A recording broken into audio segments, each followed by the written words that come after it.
let's get into some questions. Before we get to your questions, just one note, you'll see at the bottom there is a Q&A section or a tab at the bottom of the Zoom screen. If you can, use that Q&A for your questions. Love the comments in the chat and any thoughts, but if you have a question, put it there. That way we can keep track of them. We won't miss any. The chat moves quickly with a big group as we have today, and we may not see your question before it goes above the break. To open, though, we're going to pose a few questions that we normally get. And actually, I'm going to share my screen first, just to level set everyone's understanding of who we are and what we do. And again, this usually addresses some basic questions. So bear with us if you've seen this before, but really quickly, and as a reminder, this is what the MLC does. And then Serrano is going to tell you what we don't do. And again, as self-administered songwriters who are managing your businesses, that do not do list is really important, because those are all things that you may need to do in your business. And we want to make sure that you're doing them with the right partner, and don't think that we're doing those things for you so that you miss out on revenue. Again, what we do is really limited by the statute, the Music Modernization Act, and there are some things that fall outside of that that we simply can't do for you. But what we do, we have established and are maintaining a public database of musical works ownership information. You should be able to see your songs in our database. You go to our website, the top right, you'll see a yellow button that says public search. Click on that button, you're taken to a search screen, and you can then put in a song title, your name, and search our database to see what data we have for your songs. We are also administering this new blanket license that covers mechanical rights available to digital audio services operating in the US. We'll talk more about that in a minute. That blanket license became effective under federal law this past January, so we've been administering it since then. Part of that blanket license requires digital services. Pardon me, that was my phone ringing. Part of the blanket license requires those services to send us on a monthly basis their usage data for their services. We then receive that, analyze it, and match all of that sound recording usage data to the digital audio, to the works data in our database.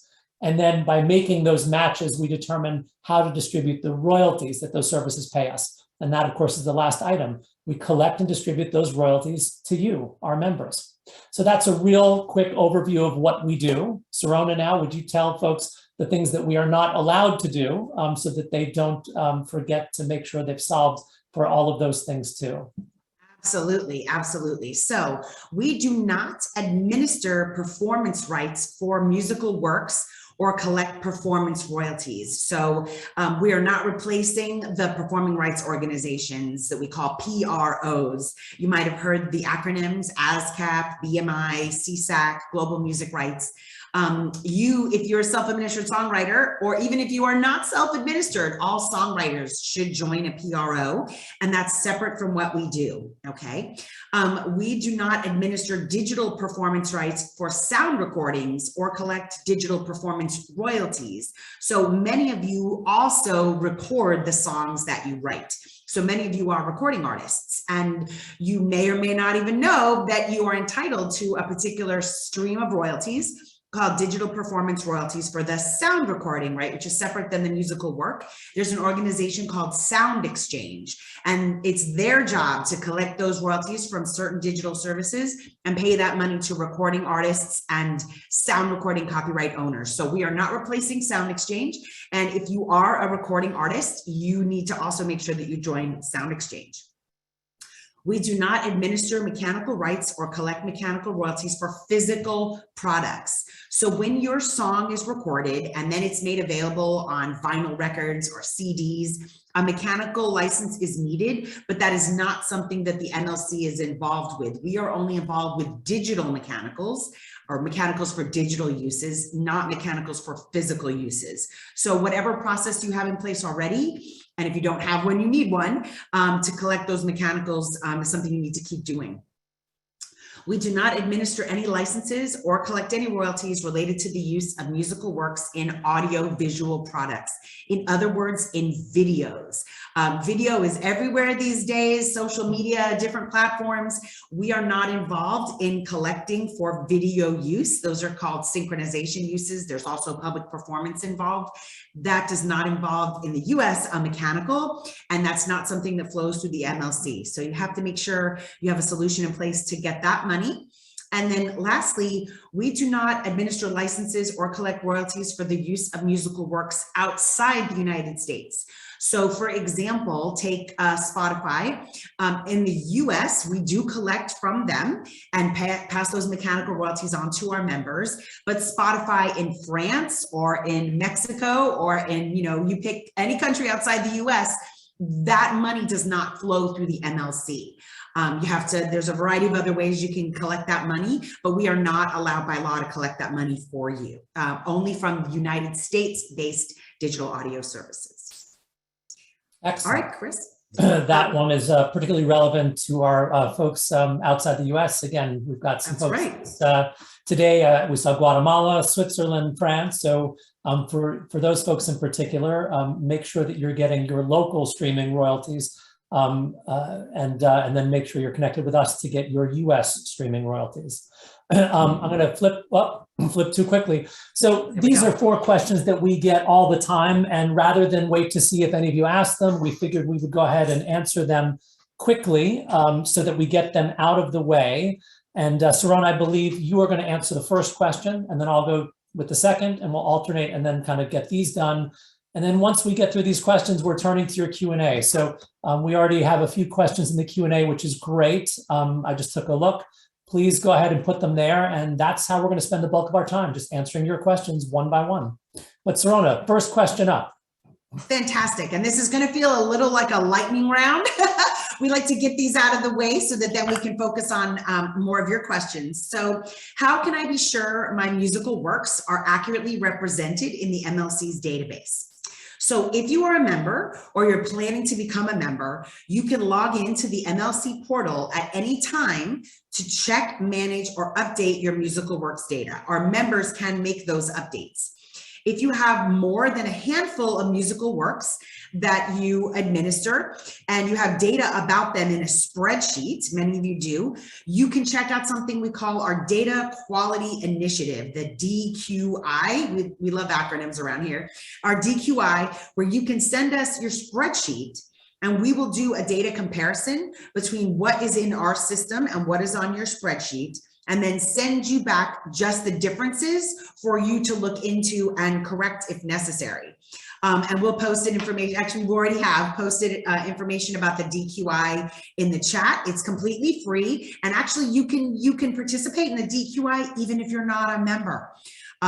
So that's really great for everybody, including those of you whose songs might be administered by a publisher, but you also keep track of your own songs. If you're not a member, because your musical works are administered by a publisher or a publishing administrator, right? You can still access our database via the public search tool on our homepage. Up in the top right corner, it says public search. We invite you, we encourage you to please go there, check it out, and look up the information about your musical works. Make sure that it's accurate. And if it's not accurate, if something is missing, you can reach out to your publisher or your publishing administrator and ask them to correct it. All right, Chris, over to you. Great. And I will just add the DQI. The easiest way to think about that, the DQI is a really great, simple way to make sure that the shares of each work you've written that we have in our database match the shares that you think you're entitled to. So if you co-wrote a song with one other person and you're entitled to 50% of the mechanicals, this is an easy way to make sure that we've got 50% for your share in our database, just like you do in your list. And if we don't, then we will send you back a report that shows we've only got 25% for you. And that way, if you are in fact entitled to 50, you can amend your registration so that you're getting 50. So think about it fundamentally as a way to check your collection shares to make sure you're getting all the royalties that you're entitled to for that song. Second question, what is the connection between the MLC and Harry Fox Agency, and how does it affect my works registration? Many of you know Harry Fox Agency because they are an industry organization, private company that has been around for many decades. And they provide services to a variety of different types of people and companies in the industry. The MLC is one of those companies. We engaged Harry Fox as a vendor to provide certain services to us. One of the most notable ones was we essentially bought access to their database to start our database. That was many, many months ago and many millions of works ago. Our database now has almost 23 million works in it. We've added more than 5 million works to our database since January. So our database is significantly larger than it was when we started, but we did start the initial database by seeding it with data from Harry Fox. So they're a separate company. We work with them as a vendor, and they help us do some of the things that we do behind the scenes. If you have worked with them in the past, you can still work with them. There may be services they offer that go beyond the things that we do. So if they're paying you mechanicals for physical uses, you want to make sure you're still getting paid by them for those mechanical uses on physical products. Again, we don't take that function on. Nothing has changed. But to the extent that you are working with them for digital audio mechanicals, in all likelihood now your royalties are flowing through the MLC, not HFA. But if you have sent data to HFA, they still share their data with us. And they, in turn, like everyone in the industry, can access our data. So you may not have to send your data to them and to us if you're now sending it to us. And if you do keep sending it to them, there's a good chance that we will get it. And the best way to check that is, of course, to check our public database or check your catalog in our member portal. But again, they're a private company, and they are one of many vendors that we have engaged to help us stand up our organization in a really short period of time. Serrano, question 3. Sure. So which DSPs is the MLC collecting from? And DSP is digital service provider. So only certain types of digital services are required to secure mechanical licenses and pay mechanical royalties. DSPs, which operate a service in the United States, right, as we mentioned, that offer audio only, not video, audio only interactive streaming or downloads, are eligible to obtain the blanket mechanical license that was established by the Music Modernization Act. DSPs operating under this new blanket license are required to pay mechanical royalties due under that license to the MLC. If you visit our website under the How It Works section, there's actually an area there called DSP notices, and you can find a list of DSPs that are operating under the blanket license there. And our webinar queens who are in the background helping us out, by the way, they might throw a link to that in the chat, but it's on our website. You can see which digital services operate under the blanket. Back to you, Chris. All right. Last question before we get to your Q&A questions. And this is a really important one because this is really the point of all of this. When do we collect and pay you royalties? The answer is we pay on a monthly basis. We have done 7 monthly distributions since beginning full operations earlier this year. First distribution was in the middle of April, which was 75 days after the end of January, the first month when DSPs could operate under the blanket license. And we will continue to pay you on a monthly basis. I'm really proud to say that of those 7 distributions, 6 of them were on time and 1 was early, 2 days early because we wanted to make sure we got it out before the weekend. The 75th day after that month happened to land on a Saturday. We didn't want you to lose track of your statements or any of the information that we were distributing that month because it arrived on a weekend. So we have been on time every month. Our 8th distribution is set to go in about 9 days, I believe on the 14th. And you can also go to our website and see a timeline that lists the dates of each distribution. And as I've said, so far we've hit every one, save for the one that was a couple days early, which was a nice surprise.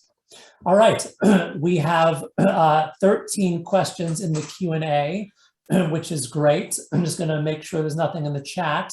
And let's get into it. So this first one, Serrano, is a great question from Ricky. You want to take this one? Sure, absolutely. So Ricky asks, my music is distributed to the streaming platforms through CD Baby. And am I still considered a self-administered songwriter?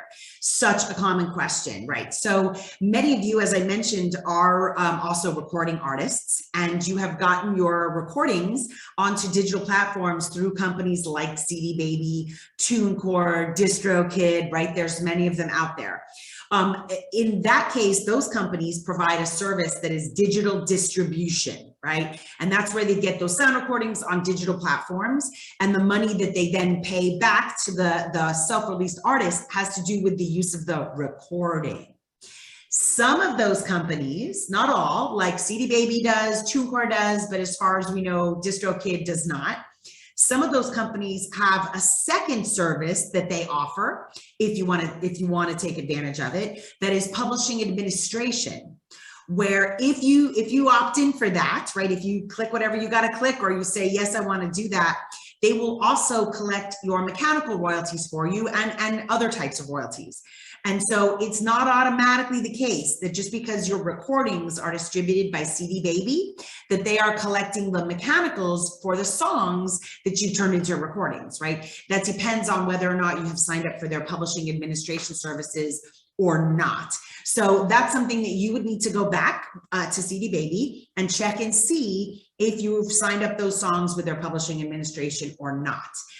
If you have signed up those songs for them to collect, then those songs are considered administered. They're not self-administered anymore, just those songs, because you might have other songs that are, but those songs are no longer considered self-administered. In fact, CD Baby is now the administrator if you've signed up with them for that service. They are a member of the MLC. So I think the key here is know that there are lots of ways that you can connect as a songwriter with the MLC. You can connect through a publisher if you have a publisher, through an administrator. If you have an administrator, that administrator could be your aggregator, your digital distribution partner, if you've opted for that, or you could sign up directly with us and self-administer. And for many songwriters, the answer is all the above, because you may have had a publishing deal. You may have put some of your publishing through CD Baby's CD Baby Pro offering, and then you may have a handful of songs that you self-administer. All of that works. It's all okay. So it is not an all or nothing proposition. If you have retained the rights to administer any of your songs, you can become a member of the MLC, even if it's just one, and then we'll pay you royalties for that one song. And then for the others, we'll pay your partners, who in turn will pay you. So hopefully we've answered that question. That was a great opening question, so important and really relevant for so many self-administered songwriters who, as Serrano said, are also performers. Rhonda asks an interesting question. How does a songwriter get the permission to cover a song if it is not in the HFA catalog? And where can one get a template for that? Serrano, I might ask you to handle this one too, because there are a couple of concepts there that we want to unpack. And maybe I'll do the first one, which is a cover. So a cover is one of those fascinating words because it sort of confuses the sound recording rights and the song rights, so the musical composition rights. When we use the term cover, what we're thinking of is when you as a performer record a song that was previously recorded by another artist, usually the first artist to release it, and often the artist that also wrote it. So if you think about, U2, right? They wrote lots of amazing songs, and maybe you decide to cover one of their songs. We call it a cover because you're the second person to record that after U2 recorded it, not the first one. And it's a very common practice for artists to do that, to re-record songs that were earlier recorded and made famous by another artist. But what you're speaking about there is whether you need permission from the song owners to record their song once it has been recorded by another artist and commercially released. And for that, Serrano, the answer is right. So you do need a license to make a cover record, but where that license, like where you get that license, how you get that license, it differs depending on your intention about how you're going to distribute that recording. So firstly, once that song, and forgive me if I don't want to be redundant to some of what you said, Chris, once you can get two kinds of licenses, right? You can get what we call a voluntary license, where you go and ask for permission and you get that, or you can get this new compulsory license. Actually, the compulsory license isn't new, but the blanket is, where anybody's entitled to make a cover record. If you're going to put out that cover record on physical products like CDs or vinyl, then the MLC does not have a license that will cover you to do that, no pun intended. You're going to have to secure that license from either by going and asking for one from the publisher or from the Harry Fox agency if they handle that song, or you can follow the steps that are outlined in the copyright law to get a compulsory license to put out those physical products. But if you're going to release that recording digitally onto streaming services, download services, if you're going to release it digitally, then now in the US, those digital services will generally be the ones to get that license through the blanket. So you don't have to go and apply for permission to make that cover record if you're only going to distribute it through services that rely on the blanket license. Chris, do you want to add to that if I just probably confused everybody even more? No, I think you did a great job. So again, it depends on how you're going to use or distribute that cover recording that you have made of someone else's song.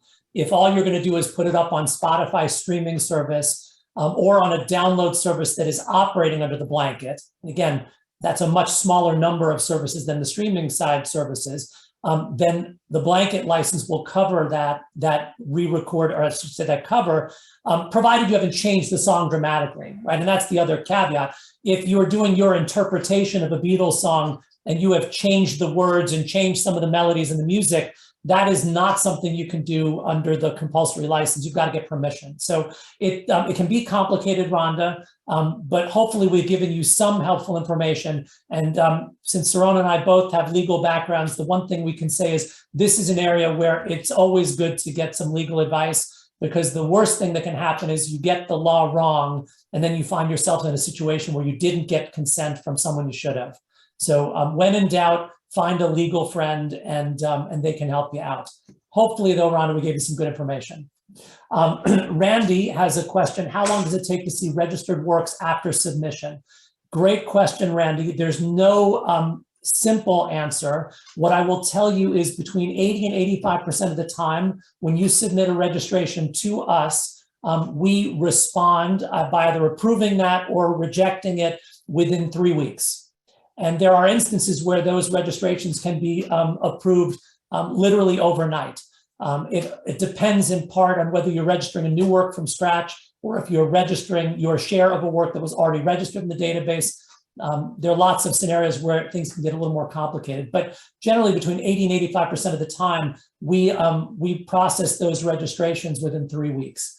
If you have submitted a registration and it's been more than 3 weeks and nothing has happened yet, or you're not sure what's happened, best thing to do is contact our support team. This is the first opportunity I have to say this, so I'll do it now, and I'll probably mention it again. We have from the beginning prioritized support. We're here to serve you. So we have a really large, fantastic support team of MLC employees that answer the phone or respond to your emails or even respond to you when you chat with them in the portal every day, 12 hours a day from 8 to 8 Central, 8 in the morning to 8 at night, Monday through Friday. So give them a call. They can look into things. If they can't immediately see what's going on, they'll call you back in a day when they're able to do some research and figure it out. And one way or another, we can help make sure that that registration gets resolved. Again, as I said before, we have added 5 million works to the database since January. We've actually received and processed 6 million registrations since January. And again, the overwhelming majority of those are now processed. I believe it's above 97%. So almost everything that you have submitted should have gotten through. But if for some reason it's stuck, check with the support team and they will figure out what's going on. Thanks for your question, Randy. Joy. Your question, do you have to have an ISWC for your songs to get the song recognized in the database? And if so, is there a way to get those issued without belonging to ASCAP or BMI? And you note that you are US based. So we will break that into the two parts that you have presented. And Serrano, I'm happy to hand this one back to you. Sure. So for those of you who aren't already familiar with the acronym, right, an ISWC is an International Standard Musical Works Code.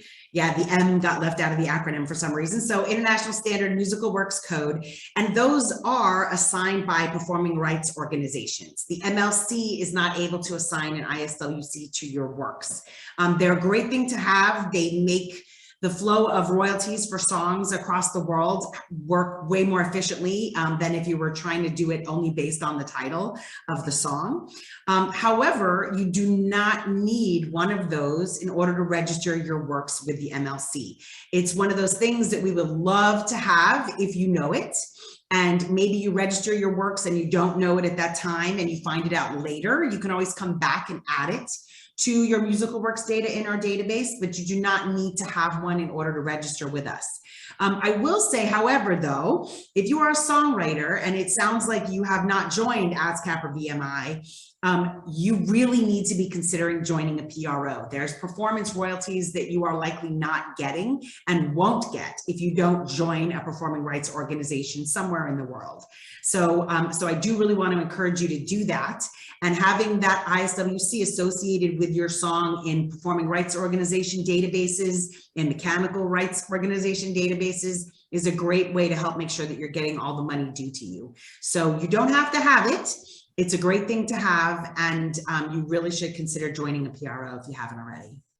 Just to echo that last comment, and again, speaking to the importance of it, it can be confusing to manage all these different organizations and royalty streams, but it's all your money, and you would hate to leave money on the table. One of the things that is confusing, but again, in a good way, is when your works are streamed on a streaming service like Spotify or Apple streaming service, Amazon streaming service, any of the streaming services in the US that we process royalties for, you're not only entitled to a mechanical royalty from us, you're also entitled to a performance royalty from your PROs. So those streams of your songs actually entitle you to get paid twice. And the way that you collect the money from the performance royalties side is by becoming a member of PRO. So really, if we're paying you royalties for streaming, you are entitled to royalties from the PROs as well.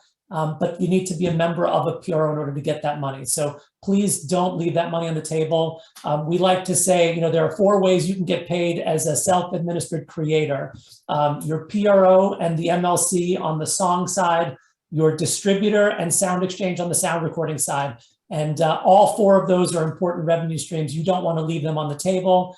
There are some nuances about which ones pay you depending on the type of digital exploitation, but there's a great chart on our website in the resources section that one of my colleagues will now post in the chat, no doubt, that you can take a look at and download that sort of visually lays it all out.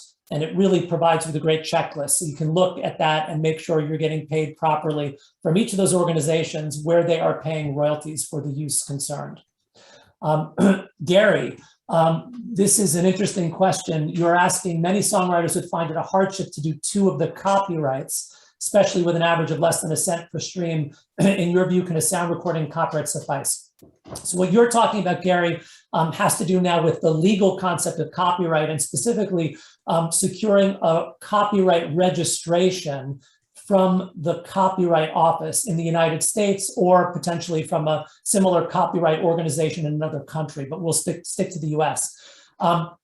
Unfortunately, there are only so many terms out there to describe how you give your data to an organization. Registration is a common term that's used to describe that, but your use of registration there refers to registering the legal copyright with the Copyright Office. That is different from registering your work with the MLC or registering your work from a PRO or another organization that pays you royalties for your songs.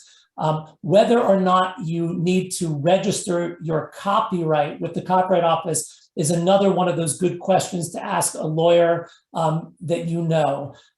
In short, and without providing legal advice, the moment you create something and then memorialize it in a tangible form, which for a song can mean literally recording yourself singing it on a digital device or handwriting the lyrics on a piece of paper, the moment you have reduced that creative work to a tangible medium of some sort, you now have a legal copyright interest in that work. The registration with the Copyright Office is a way to formalize your rights, and doing so gives you certain additional benefits under the law if ever you have to sue someone for infringing your rights.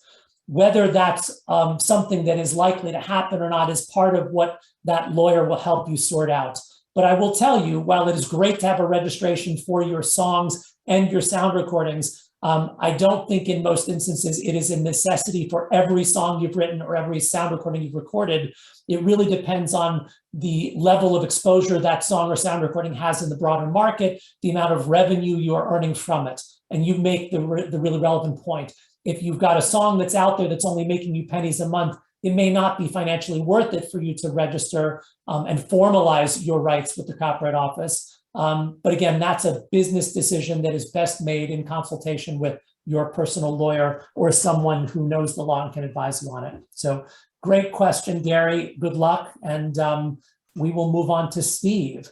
So Steve is another example of how diverse our membership can be. Steve is both a singer-songwriter, so that means he writes songs and he performs, and he has a wholly owned publishing company. So he's a publisher, not just for his own stuff potentially, but for other writers. So Steve, you wear just about every hat that there is to wear. Kudos to you. And you said for your publishing company, you're already signed up with a PRO and the MLC. That's great, because as a publisher, that's your fundamental job, right? You're either helping cultivate the creative output of your writers, or you're making sure they get paid. And the only way to make sure they're getting paid is by joining those organizations. But you're also a singer-songwriter with a number of original compositions that you've registered through a different PRO. Should you or can you register with the MLC, or will your new PRO do that with you? So PROs, we should make the distinction. There is literally a performing rights organization. By definition, those only collect performing royalties. So the fact that you're a member of a PRO anywhere in the world does not mean you can't be a member of the MLC, and technically may mean that you are only getting performing royalties from that PRO. Outside the United States, there are also mechanical rights organizations. I've been thinking that we should start calling them MROs. But often they're referred to under the broader term collective management organizations, CMOs. Our industry loves acronyms. But the point is, some places outside the United States now have seen their PROs and their MROs merge. So you could be affiliated with one organization that collects both your mechanicals and your performing rights. Bottom line is, you need to check. Just like an administrator, just like a CD Baby or a TuneCore, it's possible that you have authorized your PRO to collect only performance royalties. It's possible that they are also an MRO, or again, they're a combined organization, and you have authorized them to collect both sets of rights. It really just depends on what you've done.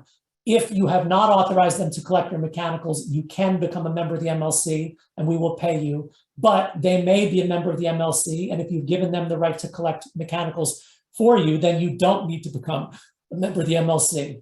The real key here for all of these scenarios is you don't want to send in data twice, and you don't want to sign up twice, because the moment we see in our system two different people claiming the same rights to the same song, that creates potential issues.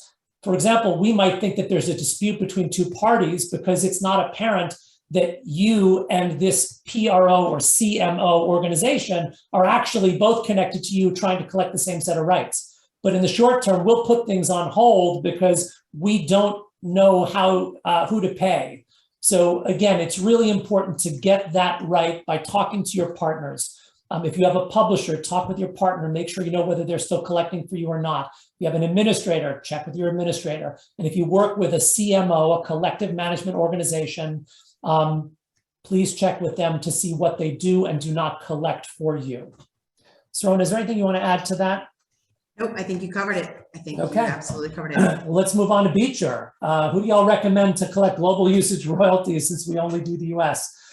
So Beecher, we avoid recommending other companies for other services for all the obvious reasons, including the fact that we work with many of them because they can also collect in the US. But what I would tell you is there are a lot of great options out there now. and going on the internet or going to sites like Ari's Take. Ari is a really great self-administered creator and advocate who has a really wonderful website with lots of information about all the different providers of service out there in the world. We've done some events with him.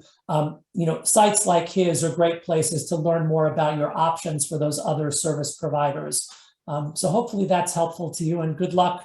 The fact that you're asking the question means that people are listening to your music outside the US, which means you're doing really well, and kudos to you. That's fantastic.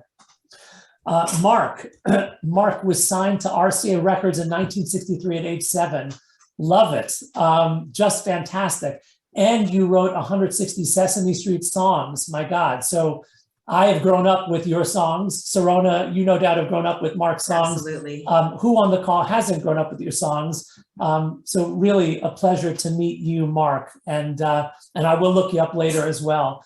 So you've spent the last 5 months registering songs for your publishing company with us, one at a time, 20 minutes each. You've looked up unmatched royalties and put yourself in as an artist, came back 200 plus recordings, blah, blah, blah, blah, blah. Okay. Your question, who do you know who can unravel your disaster professionally? First of all, Mark, nothing about your post suggests that any of this is a disaster. You are suffering from one thing and one thing only, and that is that you have been incredibly successful over the course of a very long career. And the only downside to having that level and duration of success is it means you've accumulated a lot of works that you have to manage. And this sort of really brings home one of the fundamental points we talk about all the time. When we talk about all the things that you can do with us directly, people will say, well, this is great. I don't need a publisher. I don't need an administrator. I can do it all myself. But your post sort of brings home, Mark, the fact that, yes, you can do it yourself, but it can take a lot of time and a lot of effort. And each one of you has to make the determination for yourselves. Is that the way you want to spend your time? The fact that you can do something doesn't mean it's the right choice for you. And it may very well be that you would be well served by a great partner. There are fantastic publishers in the world, as you all know. There are fantastic administrators. So any of those could be options.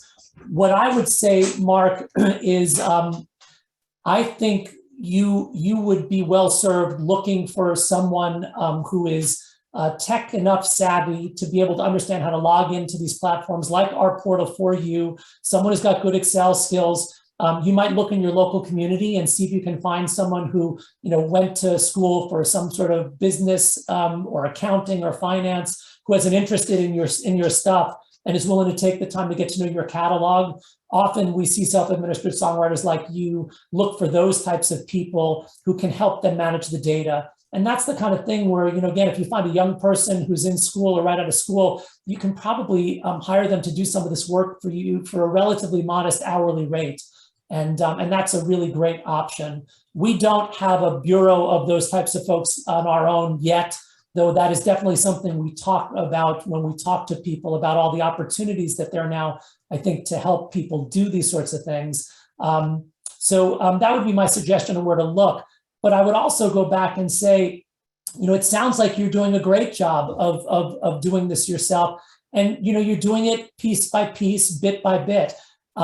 In many ways, the MLC is helping the industry clean up 40, 50 years of less optimal practices and less than optimal situations for dealing with all of this. It's going to take all of us some time. We're not going anywhere, and we have no plans to distribute any money other than to the rights holders. So right now, if you haven't registered every work, know that we're probably holding those royalties. They're earning interest. They're not going anywhere. It's going to be several years before we get to the point of even contemplating any sort of distribution of what we can't match. So you have time to do this, and it sounds like you've made great progress. One other thing I would say is you mentioned unmatched royalties. And I don't want to miss the chance to flag this for all of you. In the portal, there's a brand new tool we launched in the middle of last month. It's called our matching tool. And I want to explain what that is and how it can be really valuable to you. So once you've registered your songs, your works in our database, now you can go to the matching tool and you can search the sound recording data that we receive from digital services each month and look for sound recording uses that we have not yet matched to a musical work in our database. Remember, there are now 22.5 million songs in our database. There are upwards of 75 million sound recordings on these digital services. That's a lot of connections to make. But the matching tool lets you search for those unmatched sound recording uses. You can search by writer name if it happens to be there. Sometimes it is, sometimes it's not. You can search by artist name. You can search by song title. There's actually a link in many instances where you can click it and listen on one of the digital platforms to the song that that line of data represents. You can hear whether it's your song or not. And in that matching tool, you can select and then propose matches of those unmatched sound recording uses to the works that you have registered in our database that are in your catalog. And by doing that, you can suggest those connections. We will then review those. We're reviewing those within a couple of weeks. And where we confirm that the match is good, we then pay those royalties out. And those royalties are going to start showing up within a month. And the turnaround could be as quick as a month later. So that's a great way to kind of scour that data, put your eyes on it too, and make sure that you're spotting things that we have not yet made that connection for. We also have a really large team of people that do this. Our matching team is now our largest team. It has eclipsed our support team, which had been our largest team. This lets you know how we're spending our resources, supporting you and matching the works. So we're going through all this data too. But again, by opening up a tool like this to all of our members, we now have the benefit of 15,000 more eyes on that data. And of course, when you're looking for it, Mark, you're looking for your songs, the songs that matter you most. So it's a great way to amplify our efforts, and of course, to do it in a way that directly benefits and only benefits you. So I would encourage all of you to check out that matching tool. Let us know what you think. This was our first version of it. We're going to keep making it better, but I think right out of the gate, it's a really useful and effective tool for looking again for those unmatched sound recording uses that you then can propose matching to one of your songs where you find one that has your song in it. So hopefully, Mark, we answered your question, but please reach out to us. It would be great to make the connection. Our support team is here to help as well.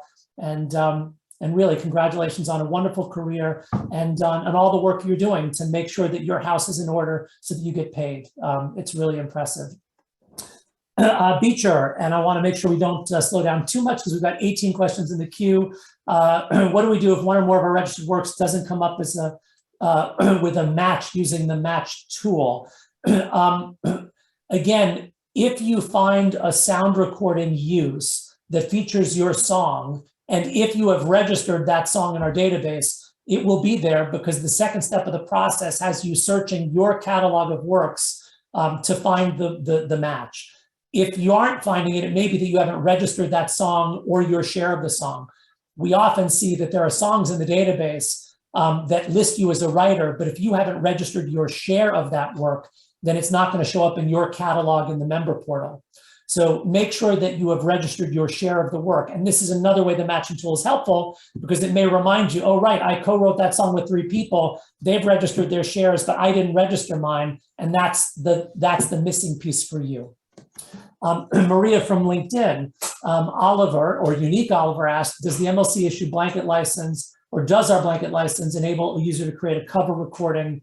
Again, we covered that question a bit earlier, so I won't say much more other than to say for uses on the services where they are operating under the blanket, as long as you have not changed the underlying song, yes. But if you have changed the song in any way, that might require a separate derivative license from the owner. And as a non-US citizen, yes, you can join the MLC. We have members all around the world. We are connected with collective management organizations that represent creators in 115 countries around the world. So there's literally not a place in the world you could be where you can't become a member of the MLC if you have written a song that's available in the US on those services. And again, we do not have a worldwide mandate. We were created by US law, so our mandate is limited to the US. And that is true of many of the other organizations, though what has happened outside the US is in places like Europe, where they are making it easier for companies and organizations to operate in multiple countries. Some of the European PROs now operate in multiple countries. But here we are limited to collecting royalties for you from US uses. Stephen, is there anywhere on our site or other sites that shows how many views you need on YouTube to produce $1 in royalties? All right, well, that's always a great question. First, just to be clear, we only administer uses of your songs on YouTube that relate to audio only. YouTube has a music service that is much like the other audio only services, but YouTube is also a very prominent, I think the largest video site. So you have to make the distinction between views, I guess, and listens. For the listens, though, as a member, one of the things we do each month is we publish in the member portal for all of you the rate sheets for every service that has provided us with royalties. And those rate sheets essentially show all the different data points that go into calculating the per stream rate for a streaming service. That's usually the last number at the bottom of that rate chart. So if you go log onto your account, click on the rate sheet tab in the left-hand side menu, you can then access the rate sheets for YouTube or any other service. And at the bottom of each rate sheet for the service offering, because there can be multiple service offerings for each DSP, you will actually see a per stream rate for that month. That rate changes every month because the formula changes every month because the inputs change. It could be a different number of subscribers, different amount of revenue. But the bottom line is you could actually do that math with the information we give you in the rate sheet, Stephen, if you'd like. And then there are sites out in the world that try to aggregate information like that to provide you with some benchmark rates. I don't have one to recommend, but I'm sure if you Google, how much do I get paid per stream or per view, you'll find some interesting results. But again, you can do that math using the rate sheets that we provide all of you as members by simply going to the portal, grabbing that, and then just plugging that into your calculator. Numbers are small, but again, it will give you that information. Todd, you have your own publishing entity for you in the band. All the songs you have are through your publishing entity. So you also register them in your own name? That's a great question. And kudos to you, because you have done one of the things that can make this administrative process easier. You and your bandmates have decided, hey, we're going to do this together, create one publishing entity, and then we're going to register all of our stuff through the entity. So the answer is, it is always great for you to list the individual writer names when you register a work, but provided you have registered each of the songs that your band has written under your publishing company, and your band collectively represents 100% of the total shares for those songs, you're done. You don't need to separately register them in your own name. In fact, you don't want to do that because, again, if your band entity is registered 100% of a song, and then you come and you register 20% because there are 5 band members and 20% is your share of that 100 plus 20 is 120%. We won't pay out royalties if we think 120% is being claimed. So registering with the band is a great way to save all of you the trouble of doing those registrations separately for each member. If you've done that and you've claimed 100%, then you're good and we're paying you all the money. If ever the band breaks up or you decide you want to go your separate ways, know that you can split it up into 5 separate publishing companies or, again, 5 separate registrations. And if you ever decide to do that, just call our support team and we'll help you make those splits so that each songwriter can be paid individually. Another song about covers. And some of these came in before we actually answered those questions. So we might have covered that off, no pun intended, yeah, pretty well. And by the way, some of you on LinkedIn have asked some legal questions that we're not in a position to give you legal advice. So I'm afraid some of those we won't be able to get to today. Yeah, but great questions. I'll simply say here, covering a song in the public domain, that is another nuanced thing. Essentially what you're asking is, if the song is no longer protected by copyright, but I come up with a unique arrangement of it, can I essentially claim royalties as the arranger? The answer is yes, you can register a song as an arranger with the MLC. Whether legally you're entitled to do that or not is a more complicated question that we will save for another day. And again, is probably best directed to a lawyer that you can consult with. Yes, you can register shares as an arranger if you are entitled to a share of the mechanicals as the arranger. Frank, you have a publishing arrangement with a silent patron, but with no publisher in a working sense or even legal papers. Yes, you can consider yourself administered in that way. And you can make your member name the name of your publishing entity. One of the things that's very common in the PRO world is writers who self-administer will essentially register a DBA, a doing business as name, as their publishing entity, so that they can collect both the writer share under their personal name or their writer name, and then the publisher share of money is under their publishing DBA. On our side, because we don't divide mechanicals into writer share and publisher share, you're simply collecting all the money as effectively your own publisher. We recommend that you actually set your membership up under your publishing entity name if you have one, your DBA. You can totally do that. You don't need legal papers to do that. At the end of the day, the main thing we verify is that, whoever we're paying, if we're paying you personally or we're paying an entity, we have to verify that you have a tax ID. So if you do register in a DBA, we will still wind up paying you personally under your Social Security number. But if you want to get paid through that entity, then you just have to set up that entity as a legal entity and get a tax ID for the entity. So hopefully I've answered that question, Frank. But again, if you have more questions, go to support, give our support team a call. Maria, I think this is one of those questions that kind of goes beyond the scope. She's asking about a contract agreement for Harry Fox to represent her foreign rights via Mint. That's a service that Harry Fox operates for collecting ex-US royalties. I would check with Mint or Harry Fox about any questions there. I don't want to speak for them, Maria. But know again that you can always collect your mechanicals through the MLC from the US. That's the key takeaway. I'm going to let you take this next one, Serrano. I haven't even read it, so I'll let you read it and take it. Sure. So, each time, so Randy sounds like he's a MLC member using our portal. He says each time I submit a song, it looks like he's obligated. The system's making him create a new writer and publishing company. And so his question is, once the submission is submitted, will he then see his writer name and his IPI, right, which is a writer identifier, show up instead of having to type that out each time? So it's a very technical question about what happens when you're typing things onto the screen in the portal.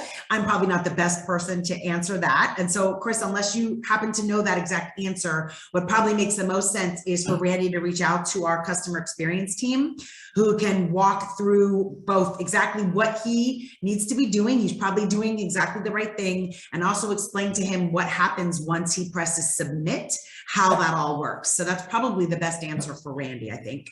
Well, I can say, Randy, one of the things that we are working on adding to the portal is a way for you to copy the data from an existing registration when you want to create a new one. That way, if you're registering 20 songs that you have written and that are all going to be represented under your own publishing company name, rather than typing in your name and your publishing entity name 20 times, we'll let you copy that. So again, we had to sort of launch all this technology, build it from scratch. But that is one of the things that we are going to add, hopefully in the next 3 months, so that it makes it easier for you to do that.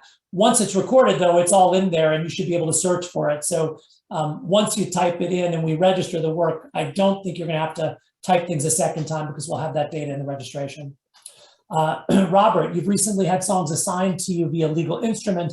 Do you need to show this legal instrument to the MLC to update your catalog? That depends on who currently has the song registered, if anybody. So anytime you're dealing with a transfer of rights between one party and another, it's a good idea to give our support team a call. We will need to verify that transfer in some way, because effectively what we're doing is we are changing the registration from one party to the other. And for obvious reasons, we don't want to assume that anytime someone comes to us and says, hey, that's now mine, that they're correct in that assertion, because that could create a free-for-all where people are just grabbing rights left and right from others. So once it's registered with us, we are going to want to understand what has changed. We're going to confirm that with the two parties involved. And if it's you on both sides, it's a pretty easy process. So give our support team a call. They can help you with transfers. And there are probably some ways we can help you do those transfers behind the scenes, so that you don't have to type things in one by one in the portal as well. Jose, this looks like it gets to terminations. When an original songwriter gets their song registered with BMI back in the 70s, and then finally gets that claim to the MLC, how does the resolve take place? Is getting to the top of the list, the artist who wrote it first. It sounds kind of like he's talking about a bit of a writer dispute, maybe, in terms of somebody else writing a work and, you know, kind of trying to understand who gets the writing credit. So that might be something that is a bit too complicated to get into here. Yeah, I think it is more about that. So Jose, give our support team a call and let's talk through that with you offline. Not sure if there's some facts missing that we're missing that may help explain it, but support will work it through it. Jeremiah. We are at the top of the hour too, Chris. I know we get so deep into this. We could be here all day. So I just wanted to make sure we had a time check. Yes, and I am fine staying a little bit longer if you can. I can. All right. Jeremiah, explain the process for disputes. So if you go to register a work, someone else has registered it and claimed all the shares or so much of the shares that you don't have enough left to claim your work, contact our support team. We have a dispute resolution process posted on our website that explains how we handle those. In a nutshell, we may ask you for some substantiating documentation so that we know that there is a basis for your attempt to register the work. We then may go back to the other party and ask them to substantiate it. If we determine that there's a legitimate dispute between the two parties, we will place the royalties for that work on hold and then allow you to work it out. We don't decide who's right. We don't adjudicate the disputes. We're here to determine whether a legitimate dispute exists. So if you have a question like that, call the support team. They may loop in some of the folks from our rights management team, and we'll help you kind of walk you through that process. Maria, great question. Can you access the matching tool if you aren't a member because you have an administrator? So the answer is today, right now, no, but we are going to roll out some of the matching data or unmatched data in our public tools probably at the end of this year, maybe very early next year. And we are exploring ways that we can open up some of that matching function more broadly. Again, the key though is ultimately it is the member responsible for collecting the rights and the royalties that we put in that lead position. So if you have assigned those rights to an administrator or hired an administrator, we are assuming that you wanted them to do those administrative tasks for you that include the matching tool. But that said, you can also talk with your administrator. Some of them might give you access to your account, depending on how they set things up with us. It really depends on your relationship with them. But right now, just initially, the matching tool is limited to members, really because we're testing it out with members to make sure that it works well. And then we're thinking about how we can make that data more broadly available. So great question, Maria.